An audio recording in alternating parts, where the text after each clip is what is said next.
Atmanirbhar Bharat translates to self-reliant India and popularized in relation to economic development in the country during and after the COVID-19 pandemic. In this context, the term is used as an umbrella concept in relation to making India a bigger and more important part of the global economy, pursuing policies that are efficient, competitive, and resilient, and being self sustaining and self generating. In the upcoming panel discussion, our experts will discuss the mission Atmanirbhar Bharat, enhancing India's indigenous capabilities. I would like to invite T. Radhakrishna, editor South ET Government, to moderate this panel discussion.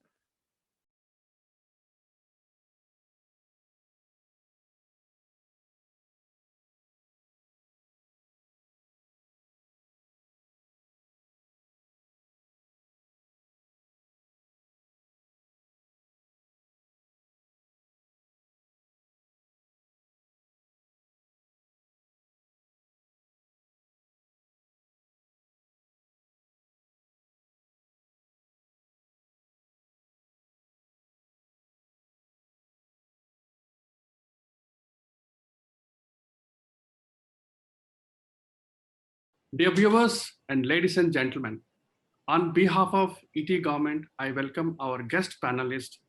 Dear guest, it is indeed a great pleasure to meet you and have you in today's panel discussion, Mission Atmanirbhar Bharat, enhancing India's indigenous capabilities in defense, space, and atomic energy. I am joined by eminent administrators, patriotic champions, Mr. Sanjay Jaju, Additional Secretary, Department of Defense Production, Ministry of Defense, Government of India, who is our chairman of panel discussion today. Mr. Sanjay Chawla, Director General, Directorate General of Aeronautical Quality Assurance, Ministry of Defense. Mr. M.V. Rashekar, Chairman and Managing Director, BEML Limited. Rear Admiral Sanjay Chaube, retired, Chairman and Managing Director, Electronics Corporation of India Limited. Mr. Commodore Siddharth Mishra, retired, Chairman and Managing Director, Bharat Dynamics Limited. Mr. Chetan Prakash Jain, Chairman and Managing Director, Central Electronics Limited under Ministry of Science and Technology. Dr. G. Narayanan, Chairman and Managing Director of New Space India Limited under Department of Space. Major General Rajan Kochar, retired, Army Ordnance Corps, Central Command, Indian Army, Government of India. And finally, Mr. Kamal Arora, Senior Director Sales, Government, Dell Technologies. Gentlemen, please welcome to panel discussion. Dear Chairman, Mr. Sanjay Jaju, your initial remarks on Mission Atmanirbhar Bharat for India in the current scenario. Can you please, sir? As part of the Atmanirbhar campaign that was started last year, defense was also one of the important verticals, and multiple announcements were made. As part of those announcements, relaxation in the foreign direct investment limits. Now we have automatic route available up to 74% for foreign direct investment in defense sector.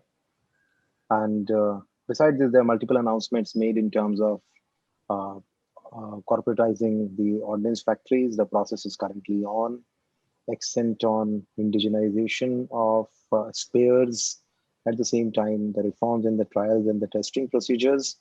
I'd like to tell you that after this announcement was made over the last 1 year, multiple steps have been taken, and one of the most important ones have been the promulgation of what was originally called as the negative list under defense, but now we are calling it as the positive list for indigenization. It lists out items, equipment, platforms, which are now going to be procured from domestic sources only.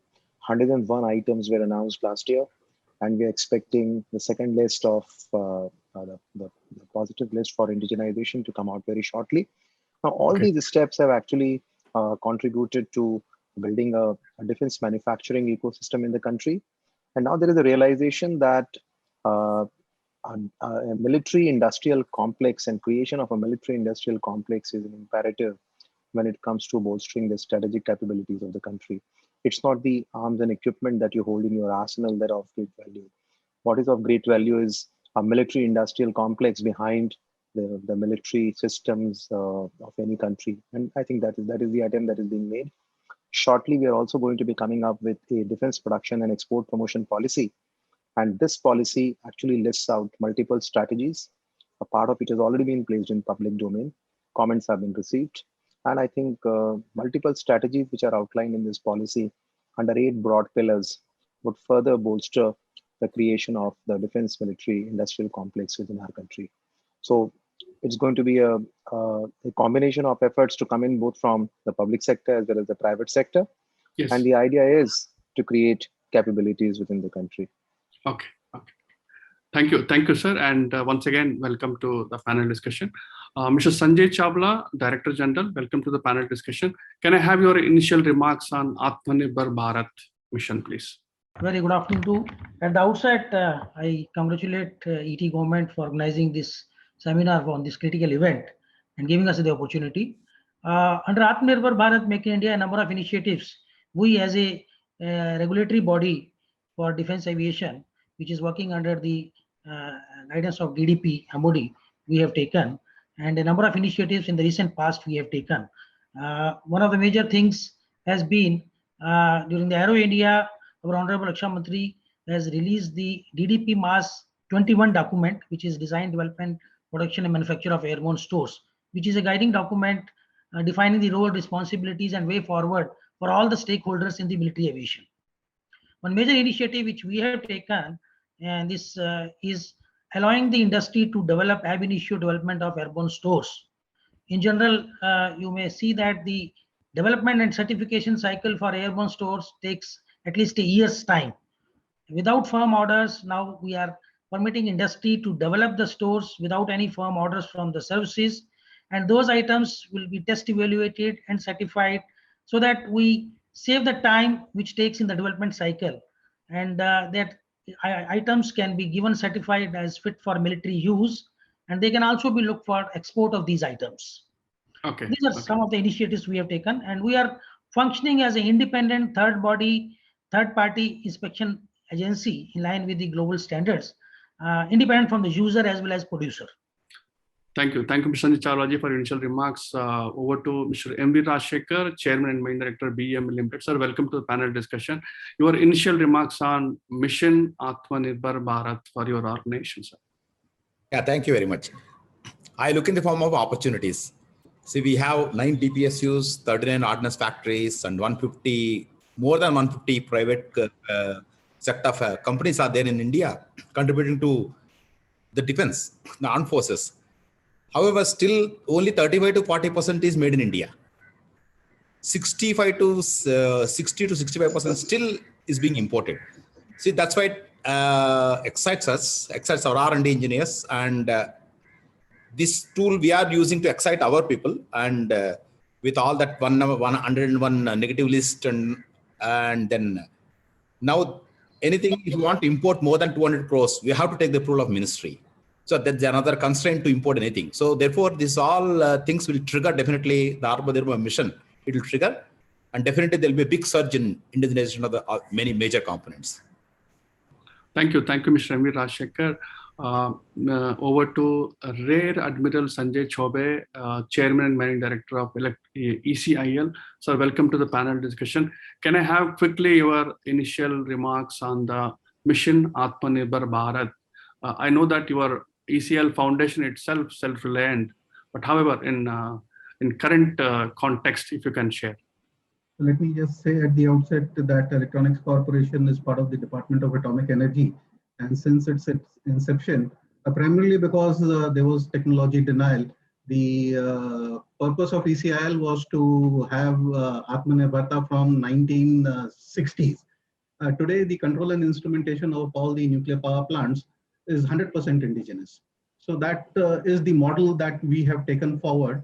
And as we grew with time, we made forays into the aerospace and the defense, and a lot of systems that today are serving the armed forces have come from ECIL. But like CMD BEML has just mentioned, it has to be a combined effort. It has to be in the form of an ecosystem. Individually, we may not be able to do, because I may have the strength of having the manufacturing facility or the testing facility.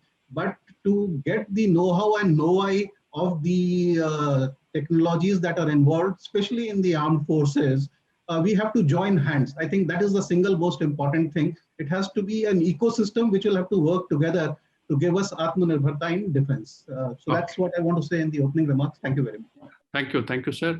Over to Commodore Siddharth Mishra, retired Chairman Manager of Bharat Dynamics Limited. Sir, your initial remarks quickly, briefly, please.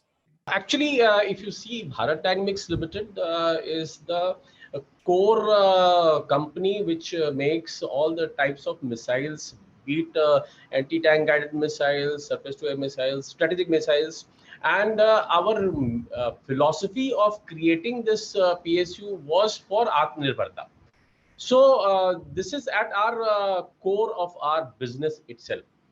And by introducing, as Mr. Jaju in his initial remarks said, that the new policies which has been created by Government of India, the ecosystem which are being brought in, the policy frameworks which has been created is for new technologies which can be created.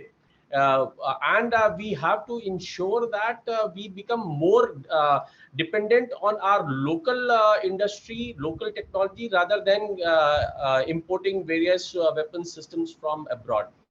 The new policy which has come on the front of FDI.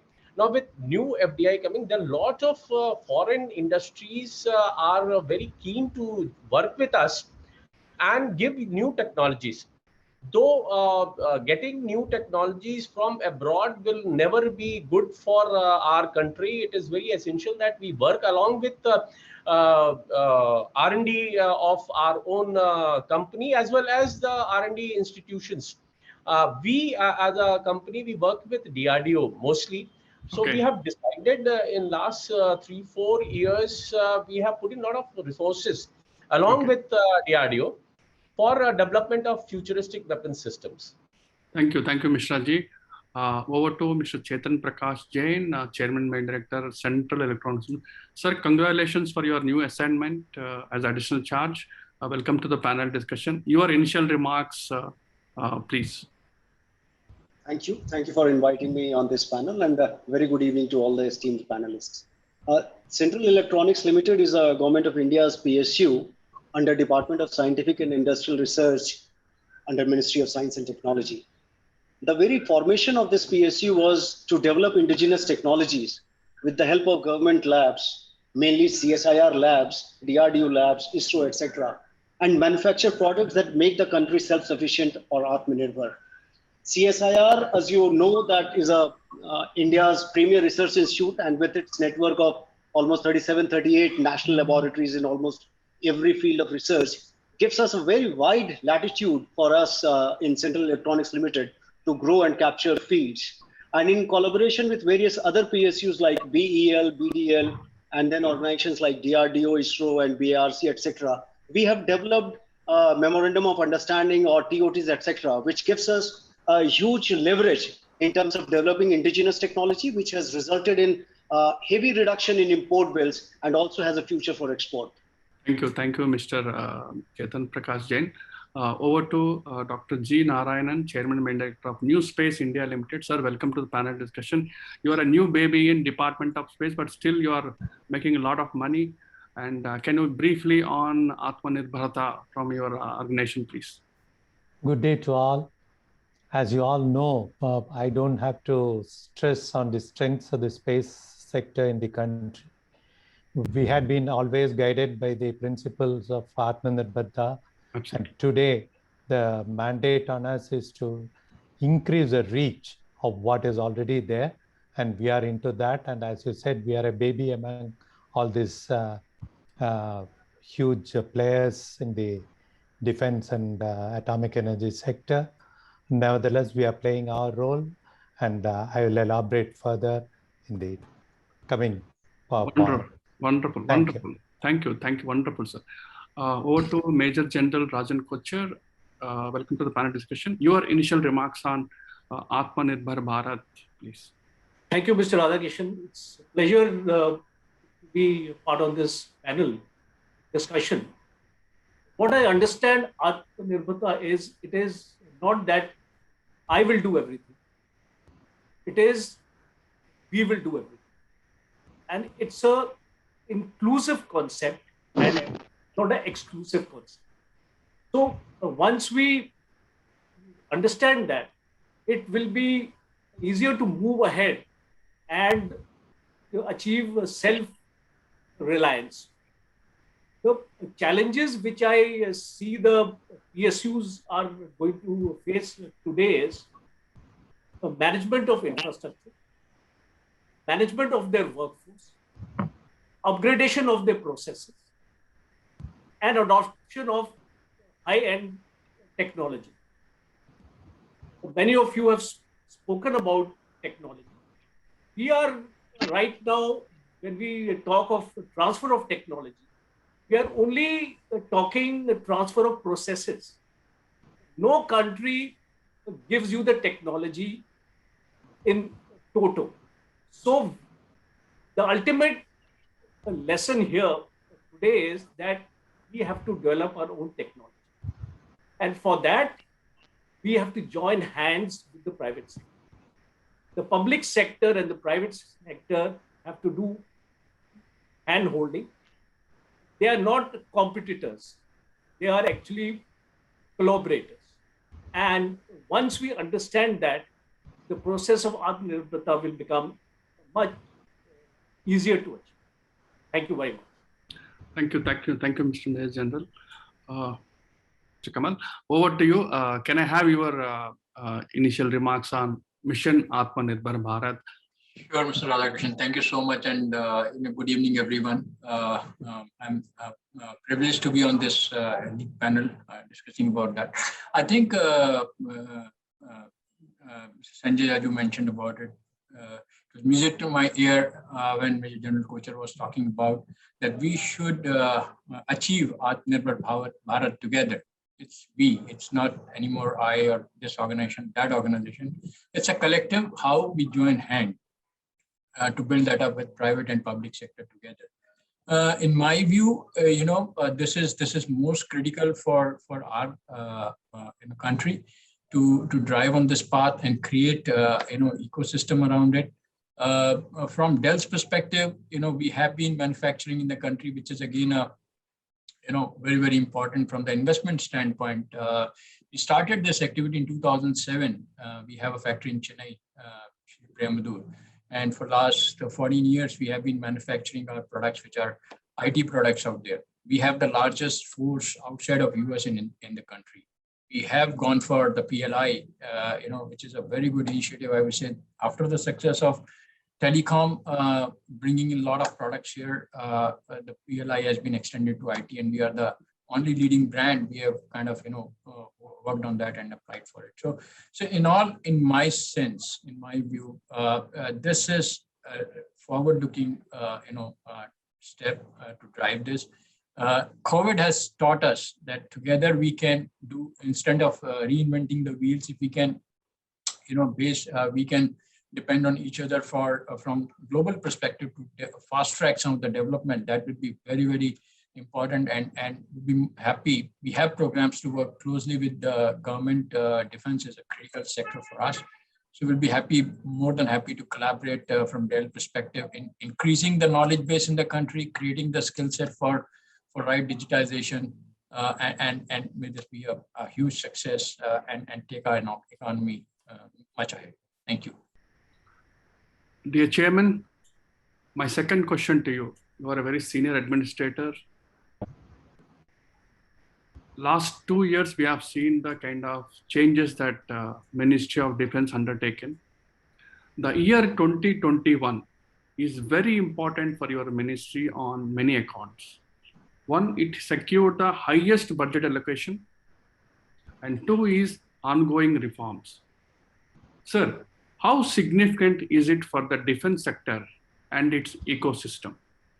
See, defense is a monopsony. You only have one buyer, that is the government, that's the military. And okay, you can club the exports there, but effectively, even there also you can only sell it to a government. So it's very important that the supply side is supported by the demand side, and the demand is only going to come in from the government. So few things that have happened. Yes, I agree with the fact that the budget allocation has been increased, and this budget allocation also has now been optimally allocated for capital procurement. And within capital procurement, a particular percentage has actually been earmarked for domestic industry. And within the percentage earmarked for domestic industry, a part of it has also been earmarked for private sector. And within private sector, a part of it has been earmarked for MSMEs and startups. So it's almost like a multi-tiered structure that we are looking at. And obviously, when you're looking at creating a defense military industrial complex, it has to be a combination of public sector and private sector. Now, importantly, a lot of people actually look at least the Western world or the foreign media looks at Atmanirbharta as some kind of a self-protectionist measure. But I'd like to tell you that it's not the idea and the intention is not to close ourselves. It's actually to open our economy up, and the idea is to create an integrated system in which the country starts playing a role in designing various platforms and systems. I think the core of Atmanirbharta lies in, I can say the word, the devil lies in the design. Now you might have seen a vaccine that has the design lying within the country. It's very easily possible for India to give it to multiple players and create an economy around it, or create a production system around it. But if the design does not lie within the country, then we'll always be dependent on, as somebody mentioned, basically manufacturing technologies. And that's not the way you are going to create a manufacturing ecosystem. So the whole idea was to, allow our private and public sector players to start creating designs, start investing in designs, Okay. and that is how create an ecosystem in which both public sector and private sector collaborate. I can also tell you one thing, that it's always going to be a continuous process. In India, the defense economy used to be completely the mainstay of our economy used to be public sector, and you can see many of the public sector players in this forum today. But over the last 20 years, in 2001, defense sector was opened for private sector. Now you have more than 500 private companies which have actually taken the defense manufacturing license, and they are producing the entire range of equipment from air systems to land systems to naval systems to electronics to missiles. And there are players both in public and private sector which are playing a huge role. And I think the whole idea is to create proper supply chains within the country. Now we have more than 20,000 MSMEs which actually have a part of the supply chains that have been created. And now over the last few years, startups have also started to come into the defense sector. And we have a program called as Innovations for Defense Excellence. I also happen to be one of the managers of that program, if I may use that word. And that program has also brought in significant interest coming in from the startups. We have startups which are collaborating with our defense establishment and producing futuristic products and technologies. So all this ultimately is going to create a vibrant and dynamic manufacturing ecosystem. It's not going to happen in a day, but I'm sure foundations are now being laid, and the results of it are palpable. I can tell you, last year was actually a very bad year for everybody. I mean, honestly, we lost a complete year because of the pandemic. We had first 3 quarters completely wiped out. But because of the kind of efforts which are put in, still the production figures of our domestic defense industry at least did not go down. I mean, that goes to show that, some players went down, some players went up, and net, you are able to produce actually more than what you were doing in earlier years. This year again is going to be a huge challenge, but I think with all these steps being taken in, I'm sure we are marching ahead and looking forward to creating a dynamic manufacturing and design ecosystem for our country in defense sector. Over to Sanjay Chawla. Let's have some serious questions. Since inception in 1954, the DGAQS, Aeronautical Quality Assurance, has acquired necessary strength and has grown into an active quality assurance regulatory authority in the field of military aircraft related to stores for the services and paramilitary agencies in the country. However, the future role of public and private sectors in the supply of aeronautical stores is bound to grow. How do you see the QA function in general, Mr. Sanjay Chawla? Over to you. Yeah, you see, DGAQA being a regulatory body in military aviation, we have moved from product-based inspection to the system-based quality management system concept, QMS concept, which is followed in the major world companies. And in that sense, we have developed our own documentation, which we call AFQMS, Approval of Firm and Quality Management System. We don't believe in repeating things and carrying out repetitive jobs. And in that sense, we are auditing and examining the quality management system of the prospective manufacturers and approve their inspection personnel down from the shop floor level to the head of the quality level, thereby and carrying out critical stage inspections rather than doing everything ourselves. We approve the personnel through the system approach, carry out audits, spot checks. So with this, we are able to manage with our minimum resources and provide critical quality assurance coverage at all our field establishments. Presently, we are located at 45 establishments all over HAL, BEL, BDL, Midani, DRDO labs, ordnance factories. So this concept has been now recently updated under the Atmanirbhar project based on the aerospace standard AS 9100 and ISO 9001 models. And we are also coordinating with our counterparts, international counterparts, with our agencies in US, DCMA, UK, MA. This model has helped us in achieving the quality assurance in the modern concept. Okay. Furthermore, we are also encouraging third-party inspection systems, TPIs, wherein the defense PSUs, when they are outsourcing from MSME and private firms, they can utilize these TPIs for carrying out inspection for those outsourced products, rather than each and every store being inspected by the PSU quality control department at the vendor end. So these are some of the things which in the long way will help us in this Make India and Atmanirbhar mission. Thank you, Mr. Sanjay Chawla. Over to Mr. M.V. Rajshekhar. Sir, Ministry of Defense thinks you are a global organization. Your core businesses are in defense and airspace, mining and construction, rail and metro, and international businesses. You have a sizable share in the export market with more than 1,200 units of mining and construction equipment to almost 68 countries. Being India's leading defense equipment manufacturer, what has been your experience in exports for other core businesses? If you can, please. Yeah, first, maybe a small word about mining construction exports. So we are quite strong in mining construction because BEML started with mining and construction. We are basically Bharat Earthmovers Limited, now BEML Limited. So therefore, we were very strong with the dozers, the excavators, the dumpers. So therefore, we could successfully export around 68 countries across the globe. And quite a big chunk we made. And this year we exported to Bangladesh. And now this year, we'll be exporting around 200 crores worth of equipments to Cameroon. So big order. So mostly it's going on in mining and construction. So what's happening in the other business sectors, particularly rail and metro? Rail and metro, what's happened is in India, BEML is the first company to produce and design, develop and produce metro cars in India. 50% of all the metro trains running in India were built by BEML in our Bangalore complex here. We are quite strong. But to go abroad and put our trains in the foreign system, they need some more provenness. I mean, we have to prove the systems. We have to prove that the systems have worked for 15 years or 10 years uninterrupted with the good service. Then only you'll be able to go.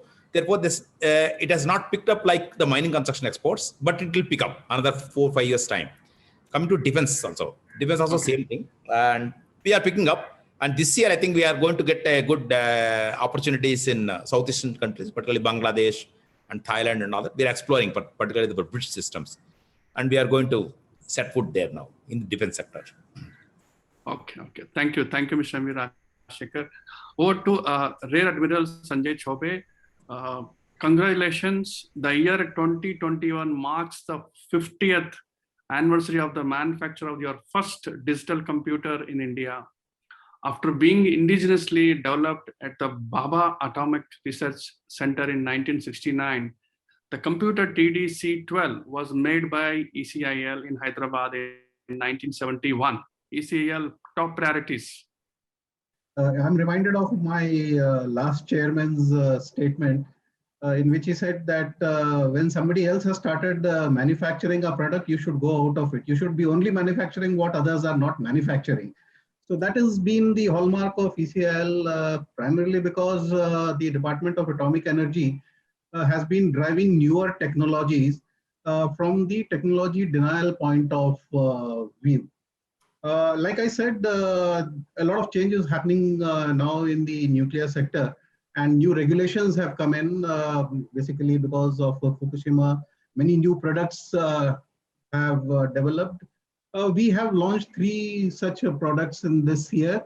We are very happy to announce that they have been deployed from the safety considerations in the nuclear power plant.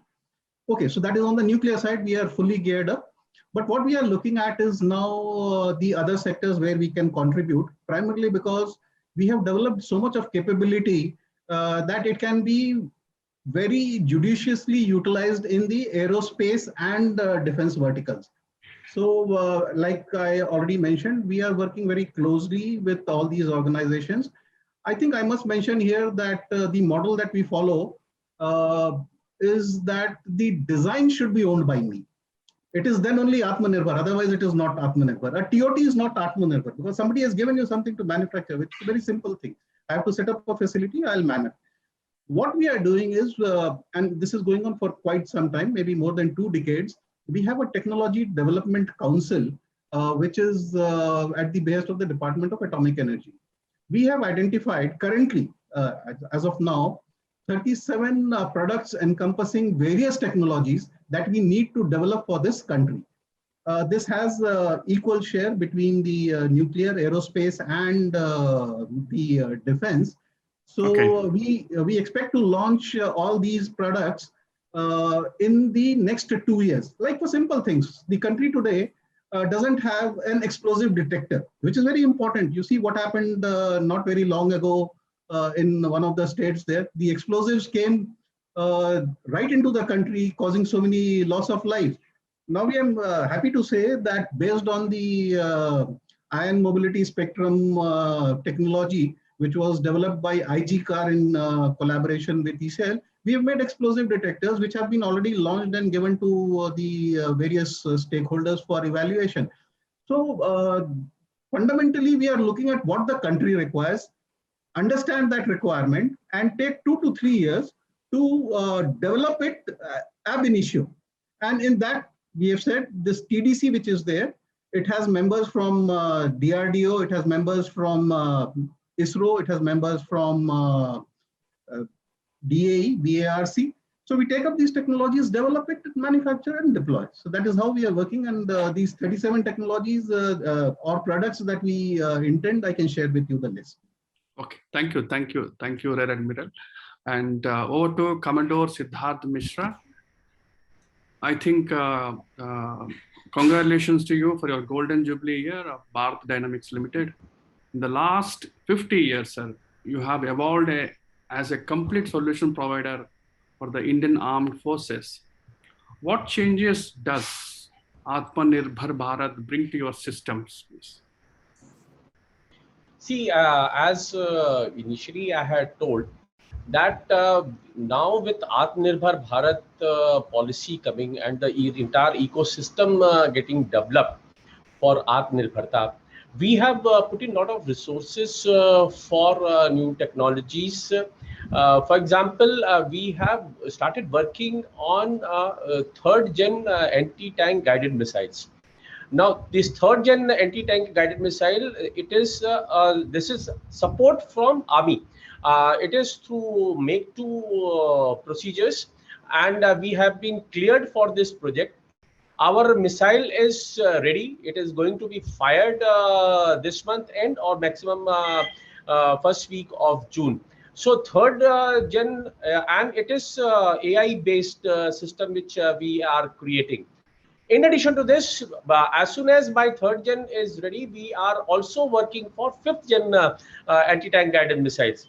We have already started working on this, and within 1 to 1.5 years, our 5th gen anti-tank guided missiles will also be coming. In addition to these, we have started working with on a DCPP model. Actually, this DCPP concept is based on the philosophy of concurrent engineering with DRDO. With this, what happens when DRDO is developing a technology, we are started converting into an engineering model, and so the manufacturing time reduces. Also, this also reduces the trials time. For example, the development trials and user trials becomes almost same. So one or two equipment gets used for development trials, and balance, since we are only producing these items, it gets into user trial. So the trial time reduces. So with this new concept of when the Atmanirbharta is coming, we are getting involved into this. We are developing new technologies, and we are giving it to not only to Indian Armed Forces, we are also pitching it for export to friendly foreign countries. Okay. Thank you, sir. Over to Mr. Chetan Prakash Jain. Sir, Central Electronics Limited has developed future-ready new products for defense, railway, and aviation markets. Do you see any possibilities for exporting your products being developed in India? Of course, well, there is huge market for exports in some of the projects that we are working on. For example, like in defense, we are producing ceramic radomes. We have taken the technology from one of the labs, DMRL of DRDO, and which has reduced the import bill by 50%.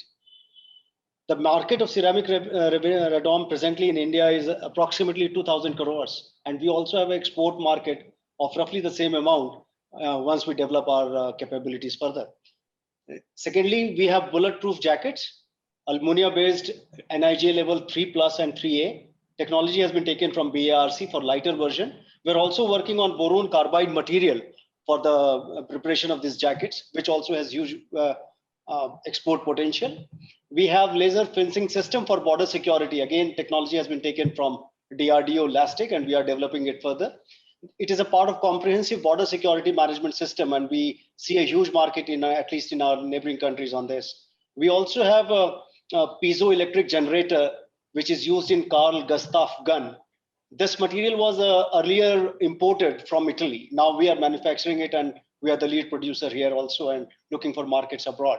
In aviation sector, we have taken technology from the CSIR's lab, National Aeronautics Lab, which is for measurement of visibility at airports. We are in discussion with Thailand, Nepal, and Nigeria, etc., for exports. Thank you. So congratulations for your future endeavors. Over to Dr. G. Narayanan. You are a public sector enterprise, commercial arm of Indian Space Research Organization established in 2019, sir.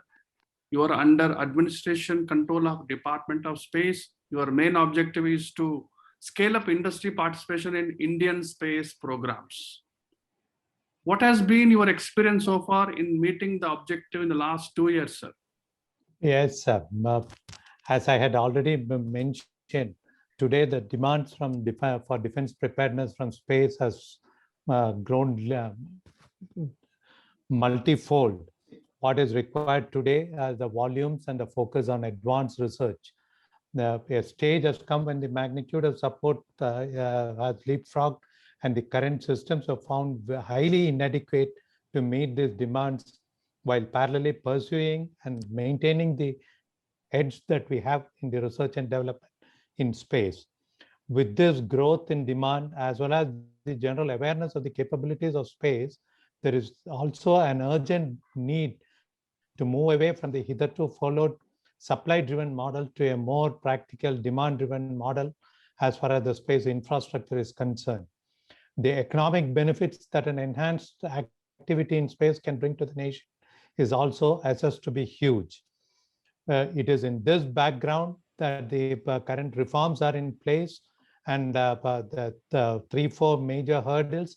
One is to primarily sustain the research and development that required ISRO to be spared from the volume requirements that are coming up. These have been now mandated to us, our company, and we are quickly gearing up to take over the volumes from ISRO and cater to the requirements. Another aspect was the lack of high-tech capital-intensive facilities, assembly, testing, and qualification facilities, which was privy to ISRO and its associates in the past. As I was mentioning, as the volumes increase, it's the ideal playing ground for the private sector to pitch in and contribute their might into that. To bridge this gap, these facilities of ISRO have also been thrown open to the private sector under the new program.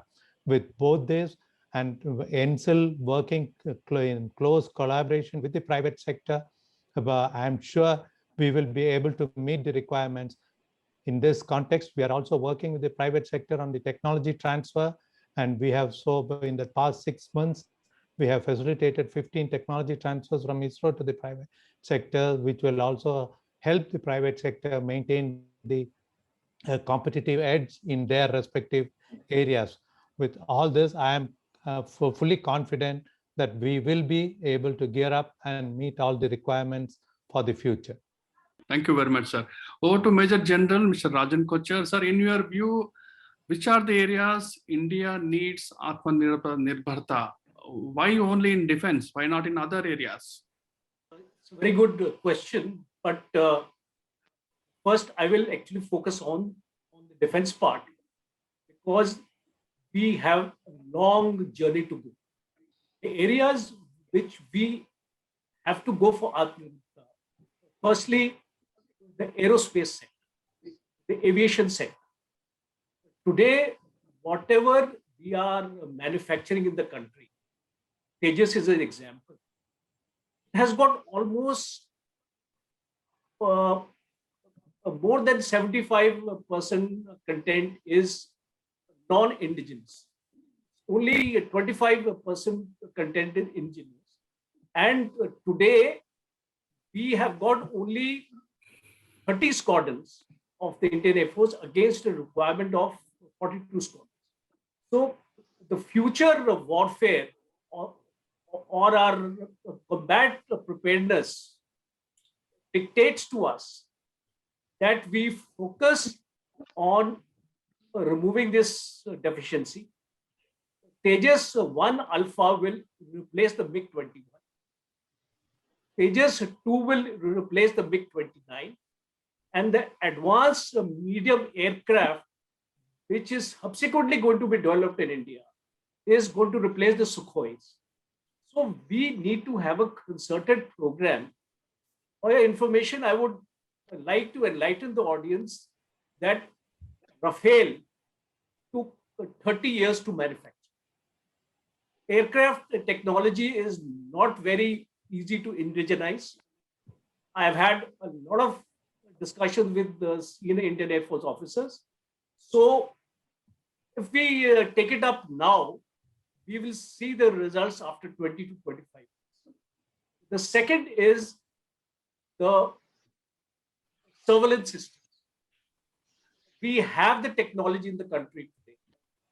We can manufacture intrusion systems, and it's not very difficult to manufacture because a number of startups have already come forward to do that. Okay. The third area for Atmanirbharta is the manufacture of UAVs and drones. We have seen in the Azerbaijan and Armenia conflict how a drone was able to sort out the T-72 tanks. Therefore, the future wars are going to be fought on the drone technology. And I was very happy to see Idea Forge coming forward and manufacturing a drone in India. The next is a basic equipment of an infantry soldier, which is an assault rifle. Today, we are going to the US for the Segwa rifles. We are buying AKs from Russia. Why can't we do it here? And I'm very happy to learn that in the defense corridor in UP, we have earmarked this as one of our KRAs. And I'm sure, and it's not a very high technology item. And I'm sure with the technology available in the country, we'll be able to manufacture this equipment. And also, I will bring your attention to the Chinese intrusion here, where we felt the requirement of a light tank. We have the technology. We have already done the main battle tank Arjun. Though the indigenous content is still very low as far as this tank is concerned. But if we keep our focus on this, in times to come, the light tank is a requirement now, especially in the mountains. And I believe the government has accepted the requirement of a light tank which the army had actually projected. So this would be another area for Atmanirbharta, where the light tanks will be manufactured in India. And my last is ultralight hepters, the howitzers. We have recently brought from the USA. It is time for us to manufacture in India. The Dhanush artillery gun has been manufactured by us. It is going to replace the Bofors. And certainly we have the technology for the ultralight howitzers also. Thank you. Thank you. I have a very important question for Mr. Kamal Arora, Senior Director, Government, Dell Technologies. Sir, security is a very serious issue. In today's scenario of intense geopolitical competition, it is extremely critical for the users to remain vigilant for any cyber threats and cyber attacks. How Dell can help in ring fence and make more secure environment and help PSUs for cyber resilience, if you can please. Sure, thank you. It's a very, very valid question, very, very important question. What we have heard so far is, the technology is behind everything. If you're talking about the precision of strike, the success of, space mission, we talked about, innovations or checking those, ion for bomb detections or explosive detections. I think the artificial intelligence, the machine learning, all these are increasing precision so technology continues to remain at the forefront. Now, with the current geopolitical situation, wherein every country is looking at making that position of number one there are thousands and thousands of cyber attacks, and some are supported, some are developed by not so very active national activities. But I think these guys are trying to do that cyber attack every hour.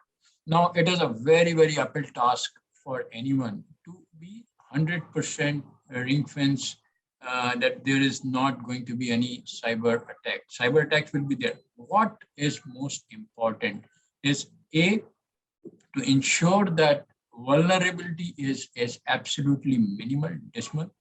And the second most important thing is, in case this happens, in case this comes to any organization, and defense being a very, very important organization, how quickly the business can be, or the operations can be restored the moment it is detected. That's most important. The resiliency in that is to be built in all the things which we are doing, which we are thinking. Now, as Dell, we can help to do these vulnerability assessment tests. We can help develop the skill sets and PSUs and organizations who are providing these services, and build up that as a part of the overall systems or subsystem which we are creating. This will help us to deploy these at the defense establishments. In products, there are multiple critical things which are to be looked at. For example, silicon root of trust, wherein it's important to know that if there is any bug sitting in the system, if there is any communication happening which is not known to the user, etc. All those things, in addition to for example, in the network which is communicating.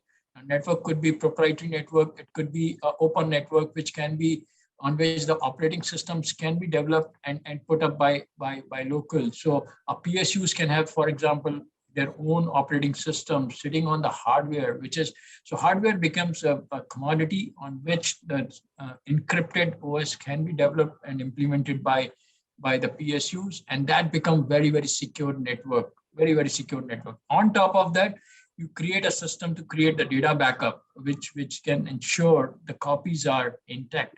And many in the country, we are already deployed and mission critical. I can't name those, but there are not many India mission critical applications where these systems have been already deployed to provide that resilience. Okay. In addition to this, what we can do is we can help defense to develop their private cloud using local expertise. Now that helps both innovation as well to get the load over there on the clouds and create the speed which is required and the security which is required to operate these systems. Thank you. Thank you, Mr. Kamala Arora. Dear Chairman, the Atmanirbhar Bharat Abhiyan has given much more boost to defense PSUs and your institutions under the ministry, especially in local to global exports. From ministry point of view, what are your expectations from the defense PSUs in achieving the Atmanirbharta? See, defense PSUs have been the mainstay of defense production for decades. Of course, the private sector has joined the bandwagon now, and it's a very happy situation that both public sector and private sector play an important role. And we may argue that the public sector always has problems of flexibility and the efficiency, accountability is going to come with the private sector. But sectors like defense, atomic energy, and space would always have to have a strategic control, and to an extent sometimes this strategic control also necessitates the presence of public sector, because profit cannot always be the motive. I mean, there may be times when you may have to keep those facilities completely idle, which may not be possible with the private sector. But we will have to do it in the public sector because that might be a strategic requirement. So that's why we cannot do away with the presence of the public sector when it comes to defense. But at the same time, it's also important that they are made to understand that they got to be competitive. They cannot produce something which can be just cost plus and has to be procured by in a monopsony by the buyer. And I think that's not the way it can run. So what we have been telling all our public sector is that the part of their sales turnover has to now start coming in from exports. In fact, we have put out a target of 25% of the overall top lines to be coming in from exports. Because when you export, then you have got to be competitive. We got to be competitive on cost. We got to be competitive on quality. You've got to give value for money product to any buyer outside. I think that's been one major important target that has been given to them. At the same time, you might have seen we have also started to disinvest from some of our public sectors. In fact, BEML is slated to be strategically disinvested. So I think we are mindful of the fact that we need to bring in more efficiency, accountability, and flexibility in the operations of our public sector. They have to be more market focused. In fact, one problem which our public sector always had was assured buyers. And when you have assured buyers, you don't look for market. And then you don't look for market, then you don't grow, and then you don't have a vision.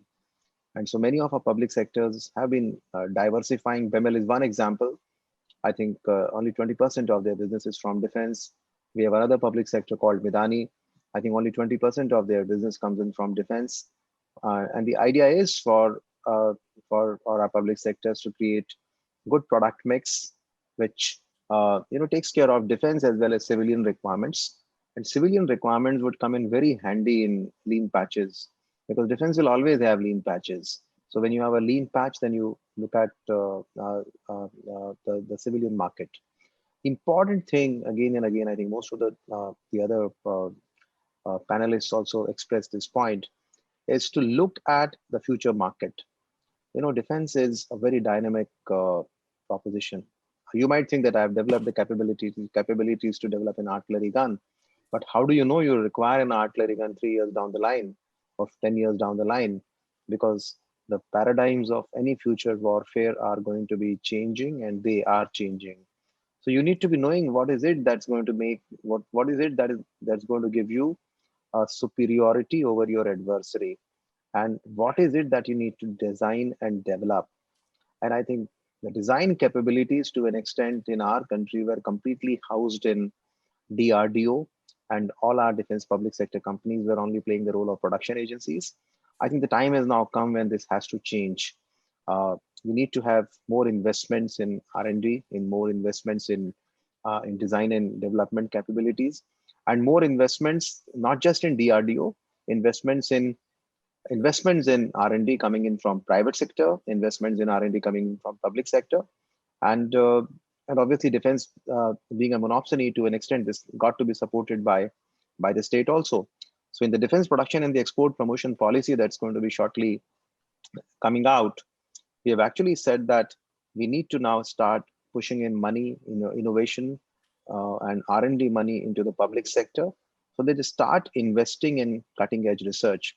Because unless and until you develop technologies and then create platforms around those technologies, obviously you just cannot think of creating a military industrial complex within the country. And we have listed out a lot of areas. Aero engines is one of the important areas where we need to have capabilities. We have been creating air platforms, as one of the speakers mentioned. Tejas is one of our indigenous fighters, but still the engine is not indigenous. And unless you create indigenous aero engines development capabilities, any future development of any air platform is not going to be a complete story. So it's a complete mix of a lot of expectations from the public sector. And I think the principal point would be market focus. Thank you, Mr. Sanjay. Thank you, Chairman. And over to Mr. Sanjay Chawla. Can you briefly tell us which are major national development projects your DGAQA is presently associated with? Yeah, as you have rightly brought out, military aviation, as you see, for us, failure is not an option, unlike land systems and all. And in that sense, during the development and design phase, it is very important for us to carry out rigorous testing and evaluation. And in that sense, major projects presently which we are covering, as brought out by ASDB Shri Jalu Sahab also, LCA is one of the major projects. Of course, it has taken 20 years because any store which is being development from the material onwards, system level, subsystem level, it involves rigorous testing and evaluation. And as for that, it takes number of years. Kaveri, we are trying to develop, which is also, for the indigenous engine for our LCA, that is also still attempt is being made. As of now, we are working over it. It is likely to be, developed in this coming future. Those engines we are using for some other applications. A lot of lessons have been learned during this design, evaluation, and testing of these engines. Other major projects where, like DPSU, HAL has developed number of helicopters, ALH being one of them, which has come into production, light utility helicopter, LCH, as also number of missile projects which has been developed and now productionized by BDL, Astra, Helena. In the material side in Midani, number of super alloys, titanium alloys, composite materials which are being developed through various DRDO labs like DMRL and DMSRD and being productionized at Midani. And some of private sector also, particularly aluminum alloys for our LCA and BrahMos project has been successfully developed. These are some of the major areas where we are providing coverage. And as I have brought out, the quality of design is of much more importance. A lot of our thrust is on ensuring that during this design and development phase, we are able to, ensure that whatever the service qualitative requirements are there, those things are being fulfilled, so that we don't get problem in the production phase. And in that sense, we are providing this coverage at all the labs. And now private sector is also coming with the thrust being given by MOD DDP. And we feel that in due course, definitely we'll be achieving our missions towards this Make in India and Atmanirbhar. Thank you very much, sir. Over to Mr. M.V. Rajshekhar. We hear that you have been expanding the global footprint by building dealership network to strengthen your export market for your products. Can you elaborate on this? And also, how much percentage of components you still import? Yeah, first I'll talk on the imports. First, I'll talk on the indigenization level. In mining and construction equipments, our indigenization level is above 90%. And some of the products we have at 98%. And the rail products, we are at 95%. In the metros, we are at 65%. That is the least. Because most of the products are developed in Europe. People are finding difficult to develop in India. And the next is the defense products, mobility vehicles. Our indigenization is above 85%. If you just look at imports last year, our import component percentage was 24%. So previous year was 28%. So 4% reduction has happened. And further this year, we have put up around 378 components on our website under Make2 and also on Citizen portal.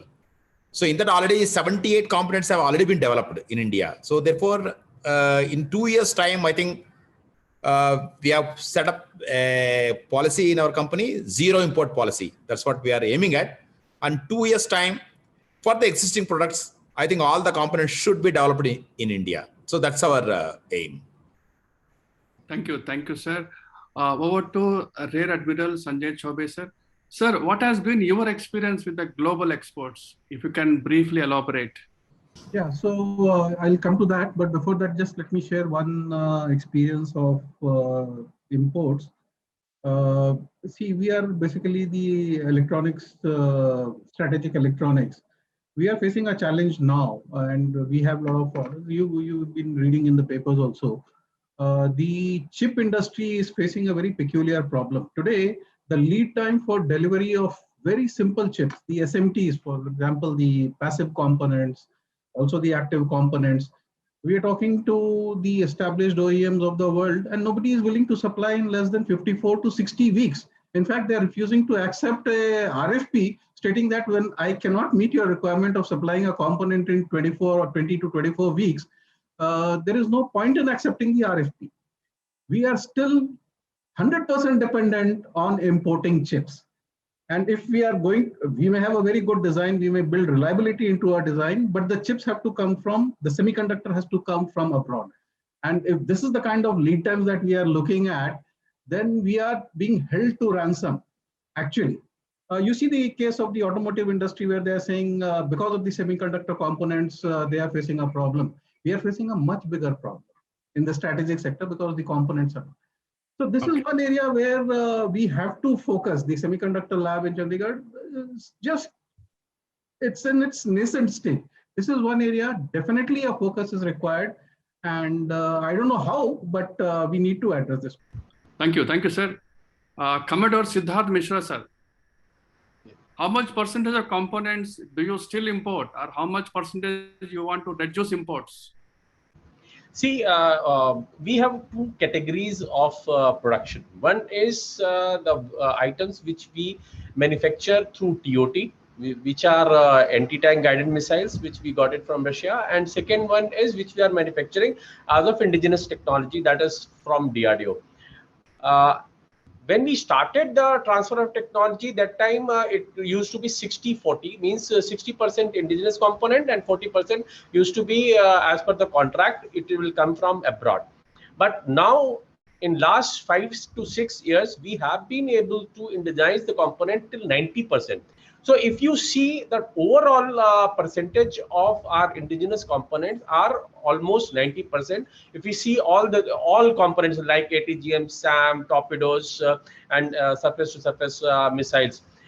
But in addition to this, whatever 10% or 20% we are importing, we have fixed a timeline for ourselves.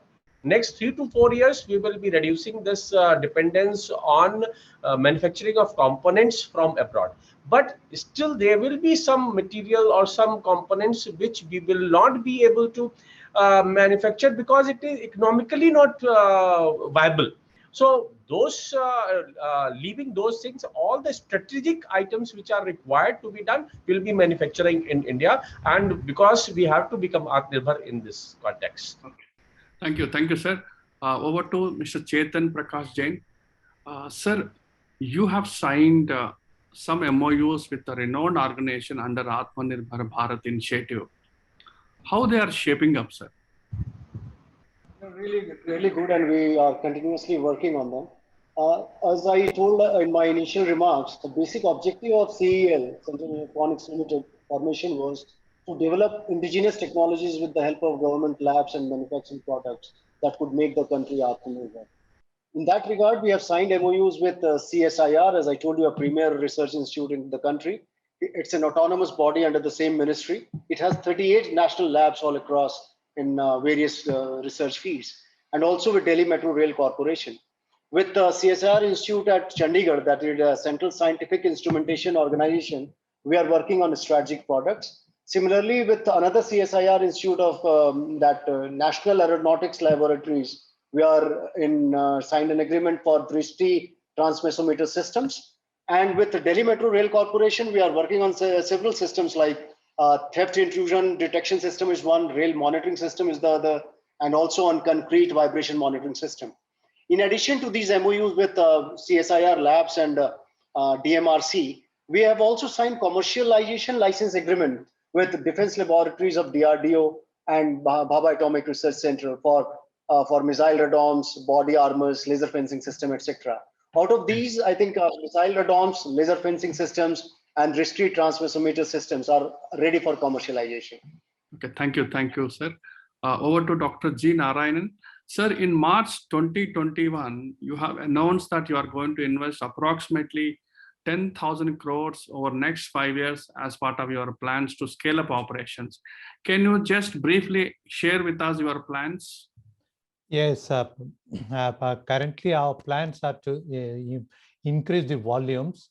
We have already initiated activities to outsource the entire PSLV production through the Indian industries, that is transferring the entire production from ISRO to the Indian industries, for which we expect to select a partner in about 6 to 8 months, and the first vehicle to fly in about 3 years from then. So this will be a major investment that will be coming in the coming years. Then we are also into the activity of being an end-to-end provider in satellite communication. You should be seeing us putting our own satellite in orbit and providing communication services in the coming, at least within the coming 1 year. At present, we are providing satellite communication services using various bands to about 150 customers in the country today.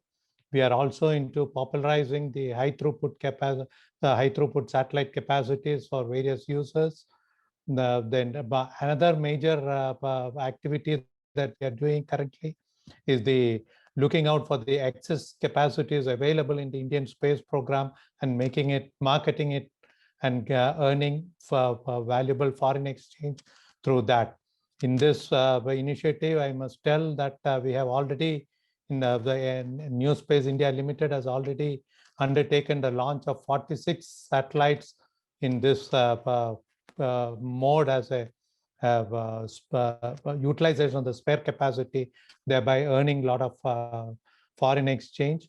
Now, we shall shortly be venturing into all other areas of activities also, and all this will entail the kind of expenditure that I had been mentioning earlier too.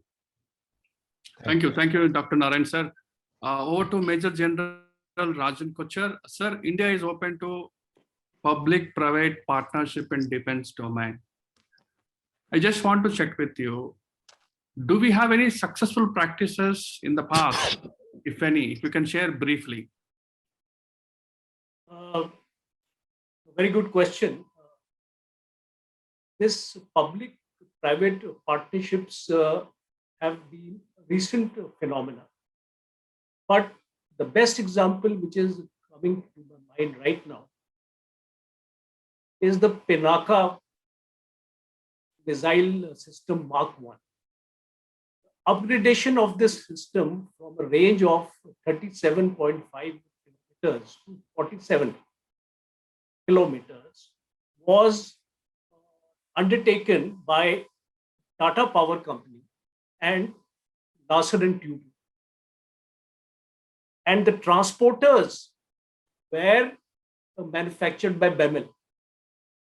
So this is an example where an equipment which was designed by DRDO, very old equipment, and recently upgraded, and very effective in warfare, and where the private and the public sector came together and actually made it a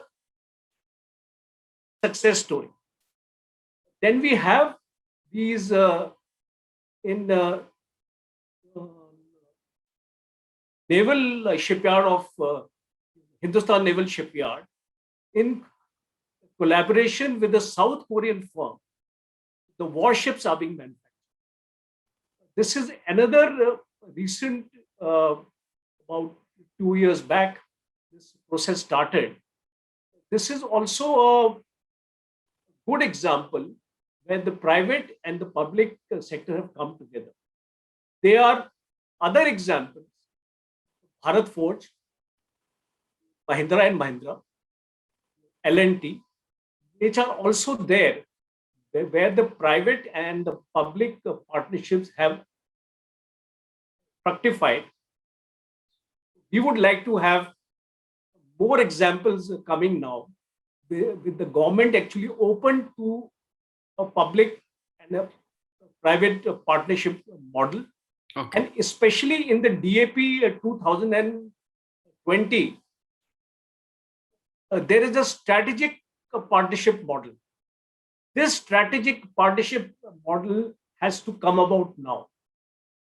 We need to have OEMs with whom we can raise this strategic partnership model, because it is an idea whose time has come, and we need to build up upon it.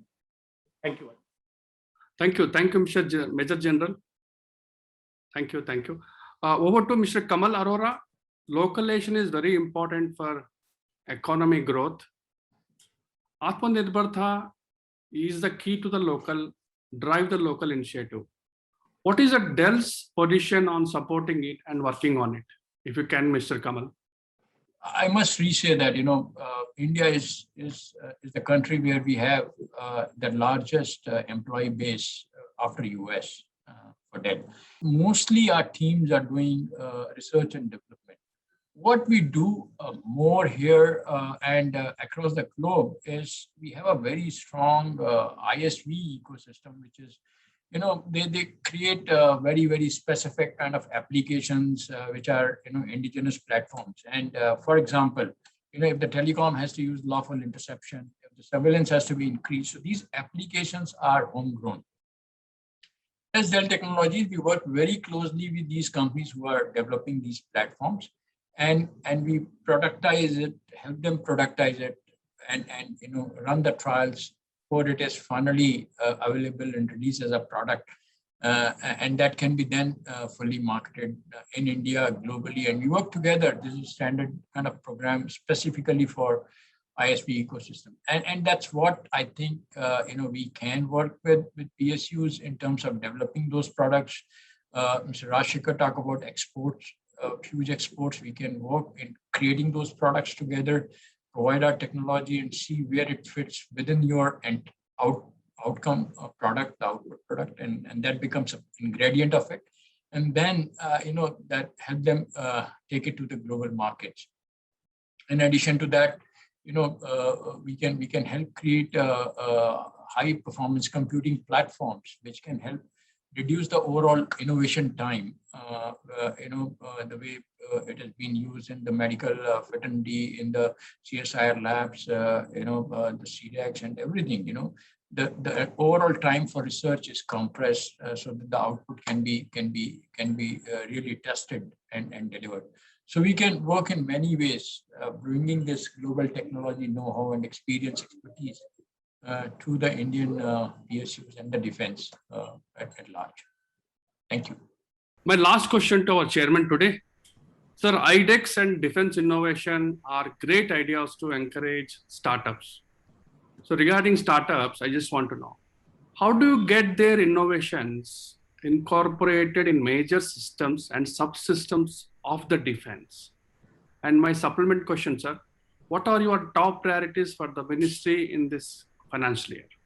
You would agree that, the innovations, say about 30 years back, actually were flowing in from defense to the commercial ecosystem. Now you have examples of internet and host of innovations that actually started from defense laboratories and then moved into the commercial space.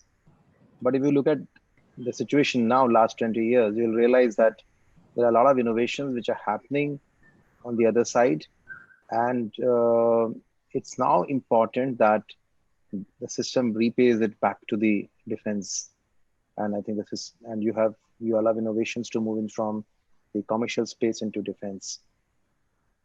So startups actually have, it's nothing new. I mean, we have been having startups since ages. You have been having entrepreneurs who were developing businesses, creating opportunities, and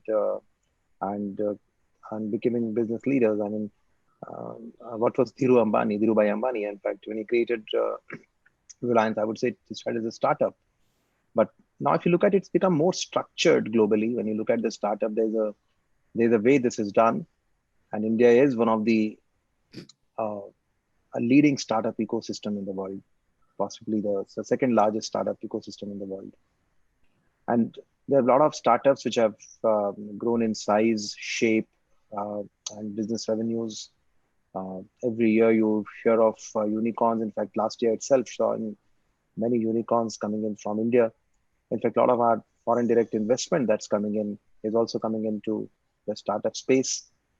So there was this thought process in the Defense Ministry about 3 years back that we need to create a structure which could connect the startups to the defense establishment.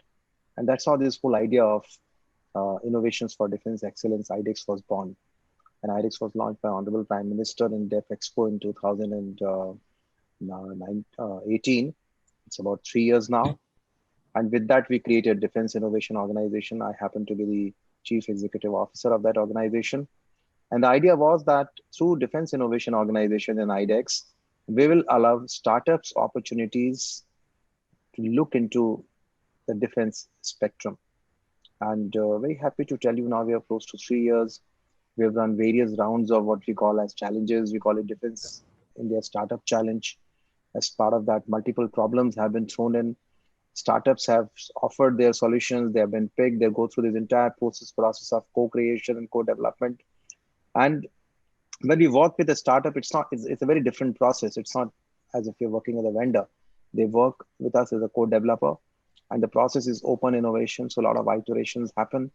And in defense, because the products have to be military grade, it takes time for us to get these products cleared, tested, trialed. So this entire process is currently being facilitated with the help of IDEX. And a lot of startups have now come in, and that is what we got the confidence now that this year we are going to be buying the defense acquisition is going to be buying 1,000 crore worth products and equipments and items created through the IDEX process from the startups, and they're working in fairly futuristic areas. Some of them are developing active protection systems for the tanks. Some of them are creating see-through armor for various military vehicles that we have. On the air side also, we have a lot of companies which are doing UAVs, their payloads. So it's an entire range of products now which are being developed with the help of startups. And so a lot of energy is now palpable, and we got to leverage it to create a pipeline of investments coming in from the startups into the defense system. And I think that also helps our cause in terms of bringing in investments in R&D in the private sector, because that's been one of our major drawbacks when it came to the R&D efforts. Coming to what are our priorities for this year, obviously, to consolidate the gains that we have achieved. This again is not going to be an easy year. The year has again started, the financial year has again started with the pandemic raging on in our country. All our companies, we have the 2 CMDs here, and our companies are impacted. Yesterday itself, we had the Honorable Raksha Mantri reviewing all the companies, and we had to tell him that yes, we are impacted. We have lost many lives. We have lost man hours. Our entire supply chain is impacted. So I think we'll have to take time to repair all that and address some of these important issues, but keep focus on some of the gains that we have achieved.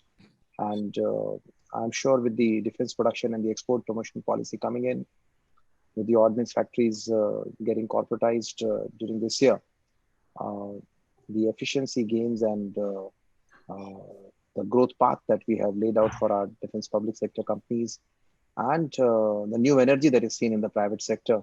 It's all going to help us create a roadmap for the future. It's not going to be easy. It's only a beginning being made, but I'm sure we'll have to put the past behind and look at the future. Thank you. Thank you very much, sir. My last question to Mr. Sanjay Chawla. The quality assurance is undergoing a big transformation across the industries.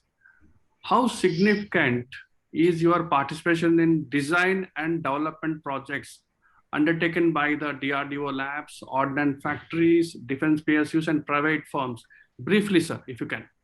Yeah, as I brought out, you see, design and development is the most critical phase in military aviation. And in that sense, we have to carry out rigorous testing, evaluation at component level, subsystem level, system level, complete air systems, which requires years of testing and evaluation.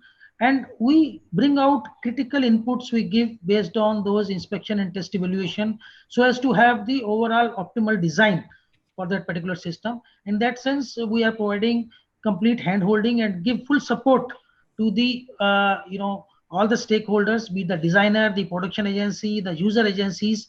And since we are resident in all the defense PSUs or DRDO labs or ordnance factories, so we work as a cohesive team along with other stakeholders, be it the user reps, be it the MSME or the outsourced vendors. So in that sense, we are giving full support and give almost 24-hour coverage with regards to quality assurance. And as a team, we work together in achieving this. So some of the major projects like which we have recently covered, like LCA is a major example, Rustam UAV, UCAVs, missile projects, which is also now looking for export potential in that sense. And we are also moving from, as I brought out, from inspection to a quality assurance concept so as to avoid any repetition of activities. And I assure, in my concluding remarks that we assure the industry and the designers of our full support so as to have this Make in India as the success story. Thank you. Thank you. Thank you very much, sir. So over to Mr. M.V. Rajshekhar. So last year taught us how to fight, how to overcome the tough situations. Otherwise, we would not have learned. The COVID situation has taught us that. So presently, as sir explained, the situation is very tough right now. But internally, because what lessons we learned last year, we have some confidence. We are going to overcome. That the positiveness is there in our minds. We will overcome. So the priority is, as I told you, 200 crores of exports we have to make. And then yesterday, the public-private partnership, one example, one equipment we rolled out yesterday successfully with design was from R&D engineers of DRDO. Equipment is ours, and the system was integrated by 3 private companies. Yesterday, we rolled out their equipment. It mechanically marks a complete minefield. 1 kilometer it does in 1 hour. Otherwise, normally it is taking 1 day for that. So we are putting for trials. So these equipments and along with exports and several equipment orders we got. Suddenly last 2-3 years we didn't get orders, but last year there were a lot of orders we got in the end of year, and we have to execute all the orders and ensure that our armed forces are given all the equipments properly in time at the border forces. That's our main aim this year. Thank you. Thank you very much, sir. The department has set up a very challenging task. We are now looking at how to gear up the rural medical health infrastructure. And we are already working on that with the help of Bhabha Atomic Research Center. The requirement of cancer treatment has come up as a challenge. We are looking at radiation therapy equipment and patient monitoring systems in large numbers.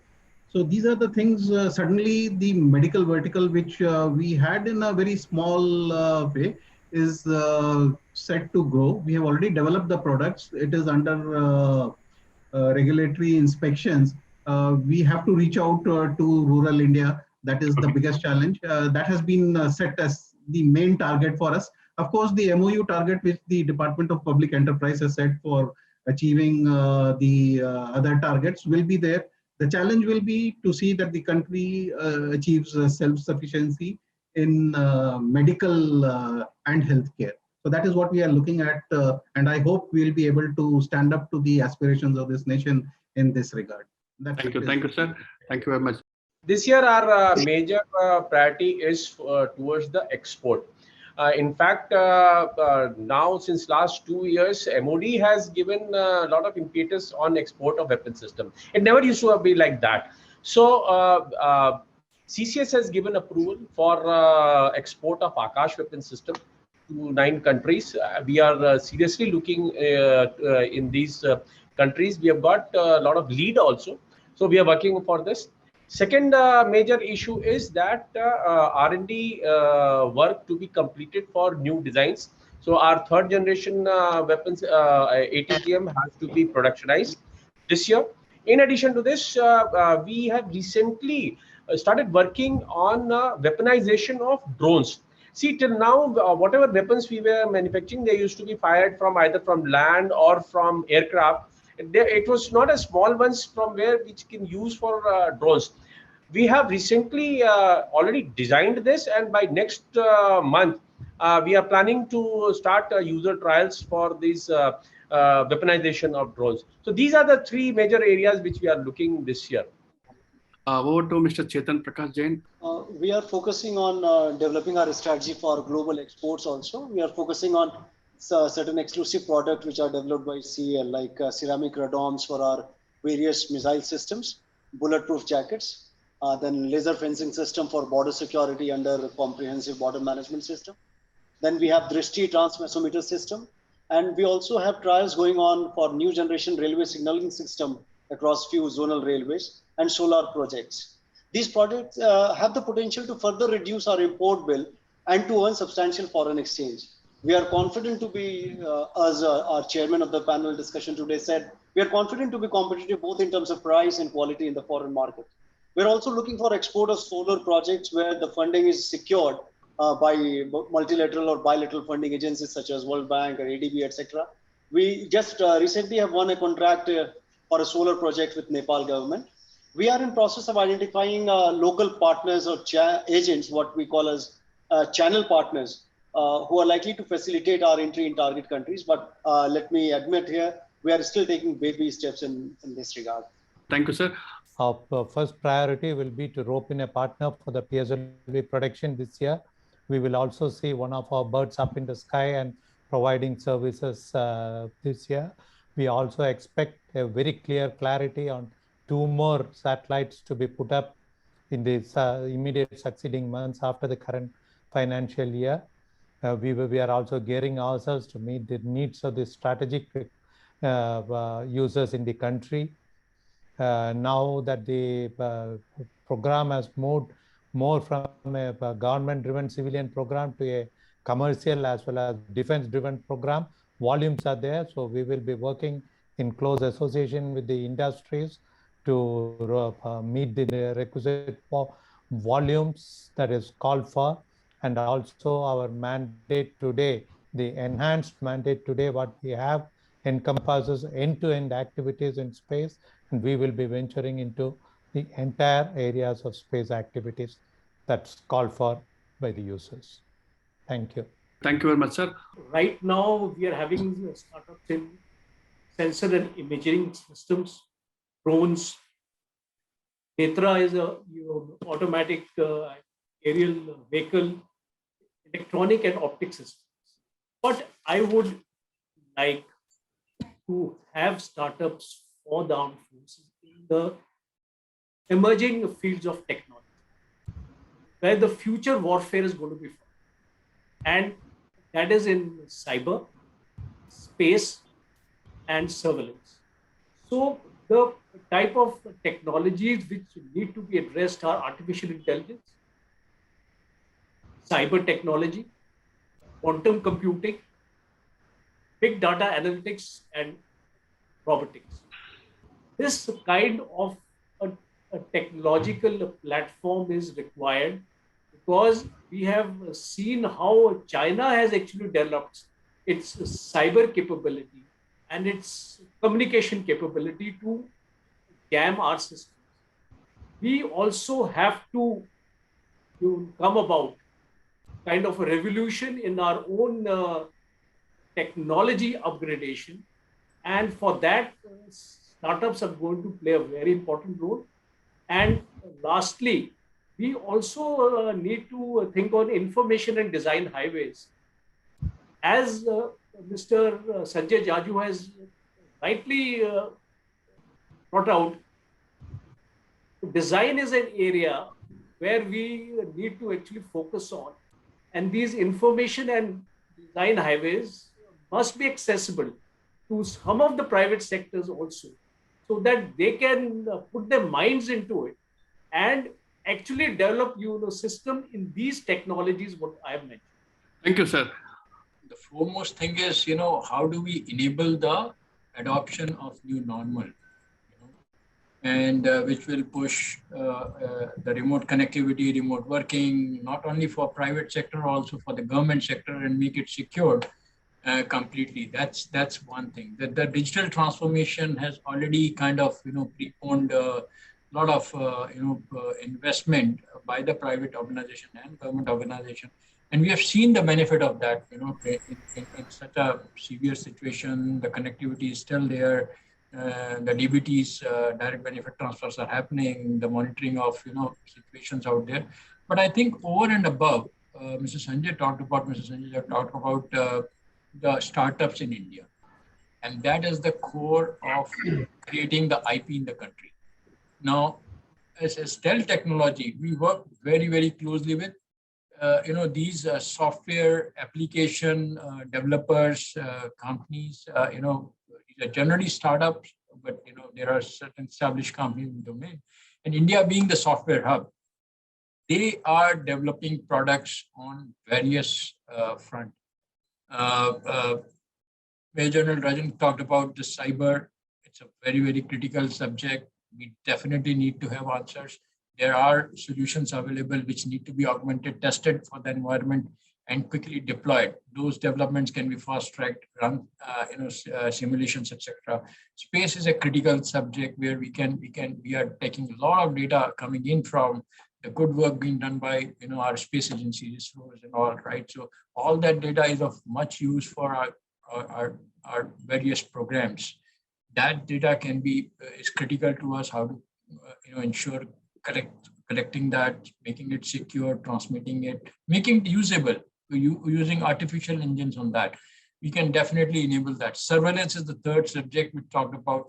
I think there are a lot of things which can be done on that. And there have been a very good examples which government keep talking about, that these artificial intelligence surveillance are helping in more collections, finding out the frauds which are happening in tax filing and so on and so forth.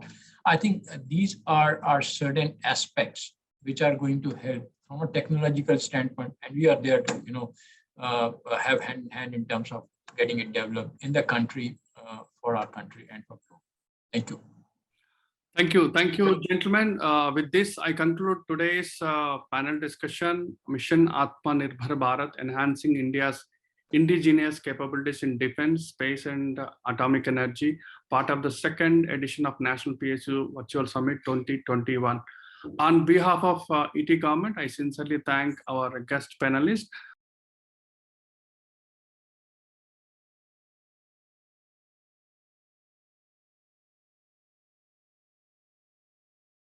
Thank you everyone for sharing your rich knowledge on this platform. Friends, a gentle reminder to share all your learnings with people on social media by using the hashtag ETPSU. Stay connected for more such insightful content.